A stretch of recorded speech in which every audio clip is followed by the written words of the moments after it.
بسم اللہ الرحمن الرحیم۔ امیر کبیر لوگوں کے محلے میں ایک بہت غریب آدمی رہتا تھا۔ وہ شخص ہمیشہ پریشان رہتا اور سوچتا رہتا کہ میں بھی کسی طرح امیر ہو جاؤں۔ ایک مرتبہ وہ ایک بزرگ کے پاس آیا اور بزرگ کو اپنا مسئلہ بتایا کہ میں امیر ہونا چاہتا ہوں۔ بزرگ نے اس سے کہا کہ کچھ دن کے بعد آنا، پھر میں تمہیں امیر ہونے کا طریقہ بتاؤں گا۔ وہ کچھ دن کے بعد آیا۔ بزرگ نے کہا کہ شہر میں ایک امیر فیملی ہے، ان میں ایک شخص کی آنکھ خراب ہو گئی ہے، تو اگر آپ اپنی آنکھ فروخت کرو تو وہ تمہیں منہ مانگا دام دینے کے لیے تیار ہیں۔ اس غریب شخص نے کہا نہیں جناب، کوئی اور طریقہ بتائیں، میں اپنی آنکھ فروخت نہیں کرنا چاہتا۔ بزرگ نے کہا کچھ دن کے بعد آنا۔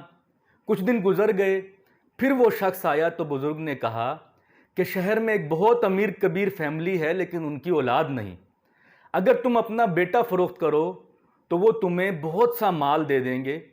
اس غریب شخص نے کہا نہیں جناب، میں یہ بھی نہیں کر سکتا۔ تو بزرگ نے کہا پھر کچھ دن بعد آنا، کچھ کریں گے۔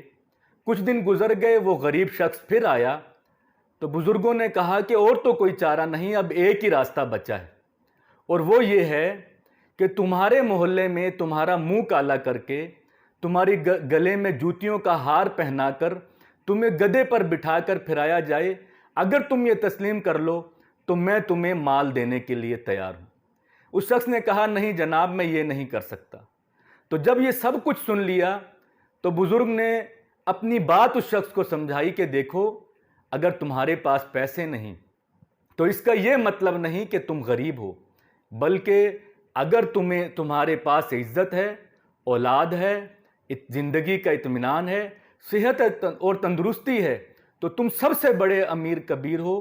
اس لیے آج یہ سبق سیکھنا چاہیے ہمیں کہ ہم میں ہر شخص بڑا امیر کبیر ہے، اگر اس کے پاس روپیہ کم ہے تو پھر بھی وہ مالدار ہے۔